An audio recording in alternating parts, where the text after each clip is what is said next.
So today we're going to be taking a look at a scenario where civilization starts over. In the last episode we saw, I guess, a continuation of the Anatolian conquests. We saw a few countries break away from the Persians. They're going through a bit of a rough patch at the minute, and a load more countries be born over here in, I guess, Central Asia. To start off here, we're going to be starting over in Africa, as we are going to see a lot more, expansion. Not really colonial yet, but expansion. As the Anatolians are going to take a lot of land, being all of this here. I'm going to change these borders up a bit, they look terrible. But I guess now we see, I don't know. But they're not the only country who's going to be expanding, otherwise this would look very off. We also have Tunisia or Carthage expand a bit down south. Algeria is going to expand down here as well, and then Portugal's going to expand. But I think I'm going to take all of this to kind of, I don't know, they just want to take a lot of land. I don't know why, but they just do. But yeah, Portugal and the Anatolians, and just Diamond Alliance in general, is really beefing with the Anatolians. I mean, they're just beefing with each other.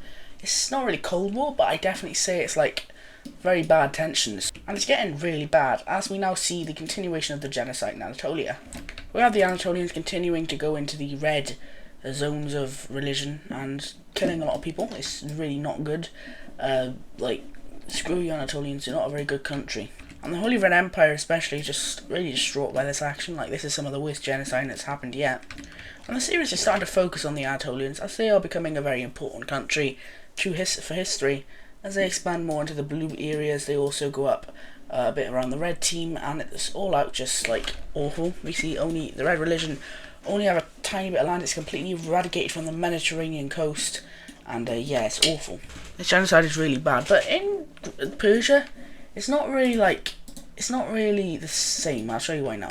With Persia, what's really happening is a lot more people are like moving into these areas, going along with like the religion. They're just moving more into some more Persian areas, and it's not really pushing out the red team. Like, the red population is still there, but this is considered the official religion of that area now. If my keyboard would work, because my keyboard needs charging and there's only one plug, so yeah, it might be RP keyboard just like it was RP mouse a few episodes ago. So yeah, I'm bad. But the Persians, they're not really an evil country, they're just extremely unstable, and that's why people are moving to these areas, as they don't want to be kind of affiliated, and they're trying to move out of Persia in general. They even like trails of the religion behind, and they kind of like mix it with the red population. I mean, this whole used to be Persian as well in the past, so it's like, it's not really too different, but yeah. Anyway, now going back to Anatolia for a bit, we have them declaring war on Caucasia. Now Caucasia was like formerly Ukraine. They used to inhabit this area, and these guys are gonna have a bit of law to drop now. I don't know what's going on, but my keyboard is like flashing a lot. It's really distracting me, so yeah, I don't know. The Anatolians are declaring war on Caucasia because they simply want better connection to get up to Crimea. As you can see, they have to go all the way across the Black Sea, which, it's fine by this point, but at the same time it'll be a lot easier. But I got really sidetracked. Let's get to the war between Caucasia now, as the Anatolians are going to start to move in. And what I have at is actually a bit of a terrain list. We can see the terrain of the world in many different countries. Adis hasn't done this yet, so this is the one layer he hasn't done that I can add in. So what's going to happen, right, is they're going to capture this major city, and they're going to get close. You see the Caucasian mountains, they're like here. The problem is, for these guys, they don't have their capital in or out the Caucasian mountains, which the Anatolians are finding it really hard to invade into right now. Like, it's really hard for them. So what the Caucasians are going to do, the absolute skibbity sigma country they are, is they're going to move their capital up to here. Mid-war as well, like this is a bit crazy. And when the Anatolians move up after years of fighting in the mountains and take this, not years, but like months of fighting in the mountains, and finally take the capital, they're like, there's no one here. They evacuated lots of people to here, and they will start like doing things. We see something bad happen then for the Anatolians. Azerbaijan will revolt from them, trying to reform the Azerbaijan country that was here a few episodes ago, and they will start their invasion again into Anatolia. Anatolia is really caught off guard. This is like really bad for them. They're not able to do this very well. The Caucasians / Ukrainians, whatever you want to call them, they've had years to adapt to this environment. They know everything about it now, and they're going to be able to push. Oh, hold up! They're going to be able to push back and capture their old capital, and even start like pushing over to the border as well, trapping They actually trap a lot of Anatolian troops over here, and they ain't able to get out. They usually just go into Azerbaijan, but that's a bit, you know, a bit anarchist at the minute. So what's actually going to happen is the kind of plan, the plan A, I guess, or plan B. Plan A was just defending. This is plan B here. So the plan B is to start invading into the Anatolians, and what this will do is send the leader into an absolute fit. He has a frenzy, and he just starts like destroying a load of things, and then he decides enough is enough, as they will slam a bunch of forces into here and start genociding the population of this country. Now, why would this Caucasian country want to genocide their own population? Now, what they're doing is genociding a religion as well.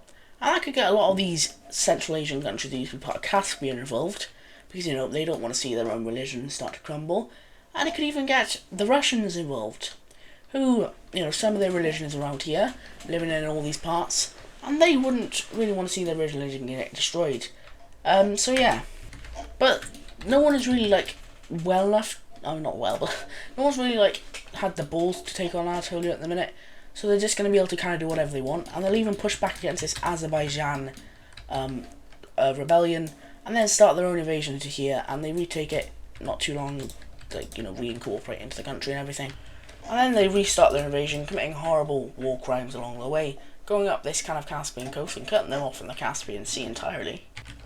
We see them now kind of go up along here and take the old capital once again, and now they finally managed to break past the Caucasian mountains. So yeah, but that plan didn't work, plan B didn't work, so now they're going to go into plan C.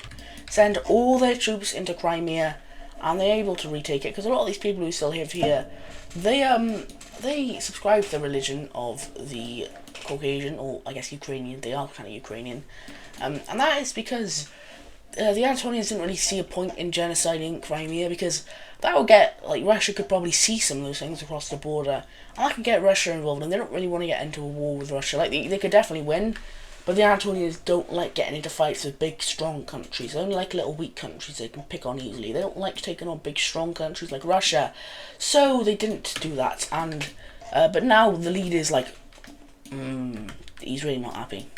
So he will really, like, start to just slam forces around here, and it's really, like, just horrible what he's doing. He's not even like in Anatolia they give you a chance to at least convert your religion, and then they'll kill you maybe. But here they're not even giving them a chance to convert. They're just straight up slaughtering them. They're going into cities and doing horrible things and just killing, like, men and children and everything. It's horrible. Really, really bad stuff going on here. They call it some sort of, like, crusade thing. Well, it's not really a crusade, but they come in around here and take the two final major cities of this country. They then, the Caucasians say, please just let us live in Crimea, let's be here, let's be with our home, where our families still reside to this day, let's be here and let's live, and we'll sign a peace deal with you, take all of our land, we just want Crimea. And the Anatolians say no, of course. So then what they decide to do, they decide to have a naval blockade along here, which will stop the Anatolians from at all getting back to Crimea. And this is going to even more send the leader into a frenzy, to the point where he now starts conscripting his population when they don't even need to, and they take the capital city of Caucasia. But then something weird happens again, and that is the fact that Caucasia has once again moved the capital city over to Ukraine and the occupied territories, which is extremely weird, but they did it. And then we see the Anatolians invade, or just, like, take out the rest of this area over here. They will squeeze them out, and they left in Crimea, these guys, and they say, please let us live. This is our entire population now fighting. They've moved their entire army. The rest of the cities are pretty much abandoned, and their entire army, which consists of it was quite a strong country, these guys, but they will just say, let us live, we'll leave you alone, we just want to exist down here in Crimea. But that will not be allowed. And the Anatolians, their armies are a bit distraught, but they will manage to make a landing in the peninsula, and the Ukrainians will fight with all of their hearts to survive, but unfortunately they are squeezed down here and eventually just completely eradicated, and the Ukrainians have fallen. And in this peace treaty, it's once again full annexation, and the Anatolians are huge. And from here we see stuff start to go bad again, as now they will go ham on the previous Azerbaijan areas, completely kicking this religion out of Azerbaijan, to stop the possible, you know, coming back of Azerbaijan, which they're not probably, but they really stop it now. And then they go into the Caucasians and just completely, you know, take over all the Caspian areas, and then start going up into these Russian areas, or Russian religion areas. And then the Russians, they kind of see some of this on the border, and they are one of the other only countries that see this massacre, and they're like, hey, what are you doing? Like, this is horrible stuff you're doing here. Like, why? And the Anatolians will respond with just more genocide. And then he gets to Crimea, and eventually the Russians are going to be like, that's it, we're snitching, as they take over Crimea with their religion. And the Russians are going to snitch this to the rest of the world, and the rest of the world is going to be horrified by what they hear from Russia. So yeah, they're going to believe this because they don't like the Anatolians, and they're going to sanction the hell out of the Anatolians. And I can say there is sort of a Suez Canal here that was left over after humanity disappeared. It kind of got left over, and the Anatolians have it, and they say, alright then, we'll just not let you use this canal anymore, or not, yeah, kind of a canal. We'll not let you use this canal anymore. You're not going to have a way to get over to India and trade for all these spices. And the Europeans are going to be like, what? So pretty much what happened in our timeline with the Ottomans, except this is with the Anatolians, and for a bit of a different reason, but they're shutting off trade because they're a bit like, yeah. And also to respond to this, they're going to go to war with Algeria and Carthage, surprisingly, and they're going to invade into both. They start their invasion with Carthage, and they really, like, take them over quite quickly, and they manage to take the whole country over within a few weeks, or months actually. Full annexation, then they decide to declare war on Algeria, and it goes as well as you think. They manage to take the whole country over, and yeah, once again full annexation. But now you might realise the Anatolians have reached their peak. They aren't really able to expand in many other places anymore. They could go up into these kind of Russian countries, but they don't really have interest in doing that. They could go into former Albania area, but everyone, all these countries here, they kind of are in, like, they have a Holy Red Empire down here. There's kind of a Holy Albanian Empire, but not really. They would just support each other if there was a war, and that could pretty much like bring back an old power like Albania. I don't want that to happen, don't we? Because Albania was a country that was really strong, and we didn't like them. So yeah, Albania is dead, and they want to keep it that way. These European countries are going to get really frustrated with the fact that they can't use these trade routes anymore, and many of them are going to actually start up colonies in Africa. And they'll come around the coast, and they'll start up little like trading colonies around the entire thing. So yeah, that's pretty cool, isn't it? And this is the first, I guess, colonization in this series. Like, they're so small you can't even see them, but like, they are set up little trading towns which they can get to, and you like travel in places to get a bit better to India. But then someone from Portugal, his name is Christopher Colombo. Christopher Colombo is he's a man who has a theory of the Earth being round. Like, a lot of countries now believe in this theory that the Earth is round, but not all of them are 100% sure. He definitely believes in this theory, and he thinks it's 100% true. He believes that if they are able to, you know, go around the Atlantic, they may be able to reach over here and get like to China and maybe even India and stuff, which they really want to do, because India is very rich with spices in this series. A lot of like real life, you know, you've got Bangladesh here, you've got the orange country, and these guys are probably the richest down here. Maybe Sri Lanka's up there as well, and the dark side team's the strongest. But yeah, you also got like the red countries over here as well, and you're basically getting, you know, you're not having to go around all of Africa. Instead, you just kind of have to go around the Atlantic, which I think just looks like this in this timeline. So yeah, cool, I guess. But this guy, Cristoforo Colombo, he is just really wanting to get across to see what, or I guess try and get better trade route over in Asia. So he'll beg the King of Portugal, please let us go. Just let us see what's across this, or how to get to the other countries. Portugal will eventually go ahead and say, fine, we'll fund this to see whether we can get over to, you know, other countries to trade with. Chris is overjoyed at this, and he will set off his ships, and yeah, he will start at this southern city here, and he'll kind of come out and start to go around until he reaches these islands. My thing died again. Oh god, no. But he reaches these islands over here, and he's going to settle them. He's going to go over here, and he's going to decide to discover these islands, I guess. I don't know.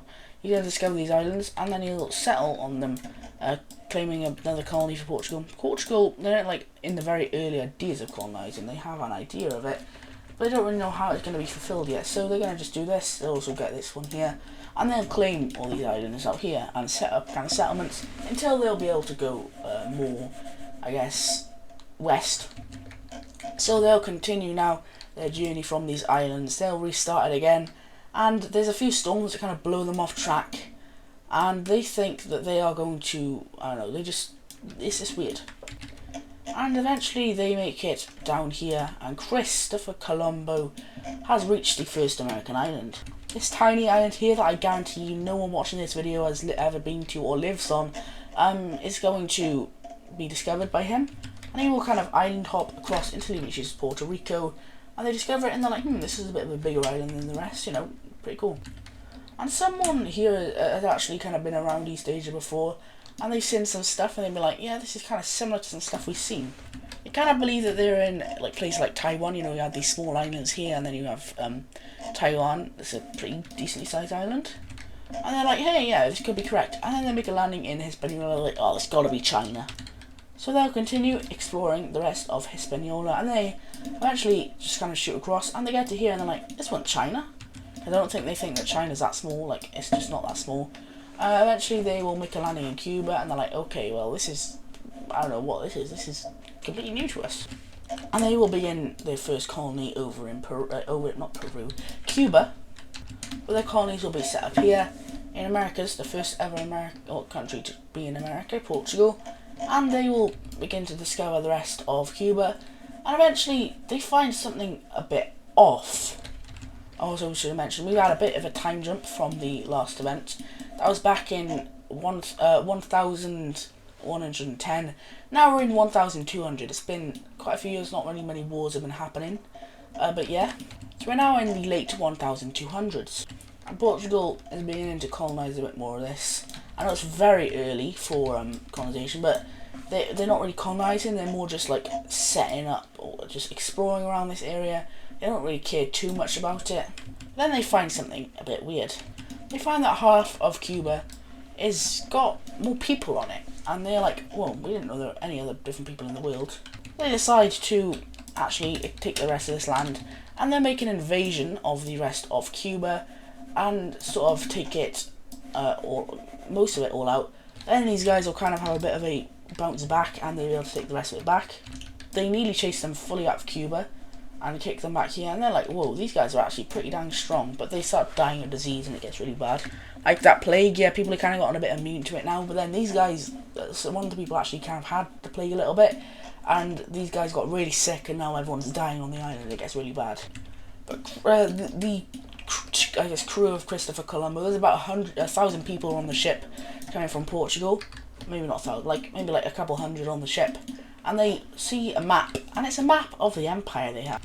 A map of a grand empire that reaches a lot across the Americas. A map of more places in the Americas. And although, like I said, we are in the late 200s now, or 1200s, the technology for this time is very advanced. It is a lot more advanced than it was in our time, and that's probably how it's going to be for a bit. Like, the Anatolians have, okay guns now that work nicely, and they use in combat, and now they've kind of, the Line team has got this model, and they've started selling it to the rest of Europe in case of an Anatolian invasion. They're a lot worse than the Anatolian guns, but they're definitely usable. So they will give some of these, or I guess the crew will finally return home, and they will show this evidence to Portugal, and they'll be like, wow, there's a whole other continent down here, and then they will supply it with guns and all different materials. So then they will come back a few, I guess, years later.